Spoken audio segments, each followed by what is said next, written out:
No action, whether conceived with peaceful or destructive intentions, comes without reciprocation or consequences. That's a very general statement to make, but when you think about it, no revolution or military action, whether it was decided upon with the best intentions against an oppressive regime or for the noblest purpose, has ever come without a true cost. In every revolution, whether it was a righteous one or whether it was a coup d'etat by a CIA-sponsored entity in Latin America, there are all innocent people that have died in them. Innocent women have been raped, even Mexican Revolution, Haitian Revolution, American Revolution, Cuba's Revolution, the Russian Revolution. And it led me to think about how a revolution should be conducted in the present circumstances that we have today. People say that education is revolution. And I'll tell you a little something about my education. My education came when I was sitting in a motherfucking cell. And pardon my language, because I know there's children here. I'm going to try to curb myself, but you know what I mean? Not like you don't hear it at home anyway. You know? The reality of the situation is I was living in a 6x8 cell. And when I went and got locked up, at first I was like, damn, man, I lost my freedom. You know what I mean? I can't do nothing no more. There's no women here. There's no sunlight here. There's no people dictate me, tell me when I can go to the bathroom, when I can leave, when I can come, what area I have to be. It was basically slavery. And then my co-defendants turned to fucking canaries, started singing, and that wasn't me. I couldn't do that because I had to come back to the hood with my head held up high. I walked out of prison in a man in every single motherfucking sense. Respectfully, as a person, physically, spiritually.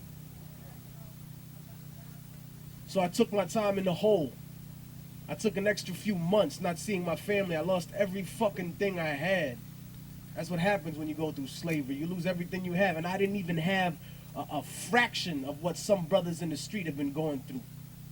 I didn't have no 15 years, no 20 years off some trumped up charges like people in the hood. People don't grow up and just expect to be a political prisoner. Mumia Abu Jamal didn't walk out of his house, say, hey, let me start a movement, get arrested, and spend my life in prison. No. Anybody here, when you leave right now, you could be on a flyer 10 years from now with somebody saying, yo, Carlos, let's not forget about him because he was going home and some cops stopped him routinely and he had an attitude and they shot the shit out of him and one of them got shot in the process and now Carlos doing life without parole. That is the situation we face. And thinking how a revolution is conceivable in this day and age, and we think about our education as a person. And my education came that way. I thought, damn, you know, I used to be free. Now I thought I was even free when I was out there, and then I was locked up even more. Then they only let me out once a week so I could go see the chaplain, an interesting character, preaching to me about the love of Jesus Christ and telling me that all other religions would lead me to hell. That how could a man worship a Buddha or a man with no face, or it's all idolatry. And then I would have arguments and say, well, what about the saints? Aren't they idolatry too? Don't you pray to someone who's not God? You're praying to Saint Mark or Saint Peter or Saint Gabriel or Saint Lazarus. That's not God. That's a man you're praying to. You didn't really take it that well. You know what I mean? We talk about the Constantine changing the Sabbath from Saturday because the original Christians were Jews. Jesus Christ was a Jew, was a Hebrew. Why did he change the Sabbath? Why do we insert paganism into Christianity? So, you know, I got kicked the fuck out of church and jail, and then they wouldn't let me out ever. It was like, you there all day, goodbye. You can come out and walk around for 5 minutes and then get the fuck back in there. So then damn, I'm even more of a slave now.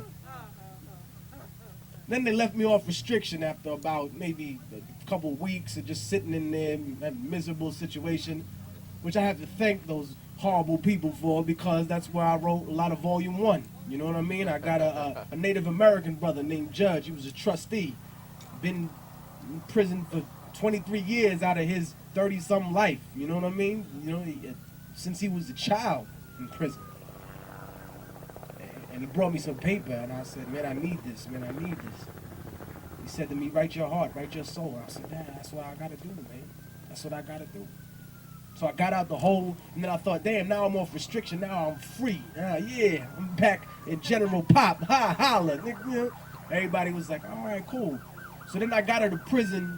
I'm on parole. I'm thinking, now I'm free. I'm out the bars. I'm out the gate. I'm walking around the street. I can talk to beautiful ladies. I can eat whatever I want. I can take a shit whenever the fuck I want. I ain't got to just get up and wait online or some ridiculousness. But then I realized, damn, you're not really even free. Because before, when you got out the hole and you thought you was free, you was still in prison. When you got out of prison, you thought you was free, you still on parole, you still had to piss in the cup, you still had to be tagged and thrown back into the wild like a fucking shark on the Discovery Channel and shit. I started thinking, what the hell defines freedom? And how do people achieve that? Yeah, after you. Fuck yeah. So, I began thinking about ways we as a people could achieve freedom, and I thought, well, education is freedom, education is revolution. If we educated ourselves about our history, we could achieve freedom. But the reality of the situation is that if all of us lust for that education, only a few of us are going to be able to attain that. And I'm not saying that because I doubt individuals, because I think that, man, y'all some curious motherfuckers, man. Why don't you do that over the White House? Do that over the CIA building. Son of a bitch. Yeah, I'll smile for the camera. So, I began to really examine that, and I thought, well, that was attempted before. It was attempted many times, and what it did was essentially create a class situation. Damn, yo, I must be 11 o'clock news. Y'all heard about the press conference. We saved you a spot. You could have just come down here. So I thought about a specific method, and that didn't necessarily work because it can't just be education alone. And I thought, what about violent revolution? Isn't that the way everyone got their freedom? Didn't white Americans say, hey, we are being oppressed because we're not given representation along with our taxation? They rebelled violently. Everybody that's ever been attacked rebelled violently. And I said, one way or the other does not work. There needs to be a multi-dimensional attack. It cannot just be people from the hood that are mad at life, because we all know what happens when just people from the hood riot. We just riot in the hood, and we just destroy the stuff in the hood. I would have loved to see the LA riot go down to Hollywood, go down to Beverly Hills, you know what I mean? Kick the Fresh Prince's door in and be like, yo, we here, man. We mad about this whole shit. Come on, man. Grab, you know what I mean? Grab the butler and let's go, man. We got some drama right now, son. That didn't really happen, did it? Everybody just burned their own little backyard or something like that. Hey, Tech, just to let you guys know, I was informed that this happens every Sunday. Just so you guys know.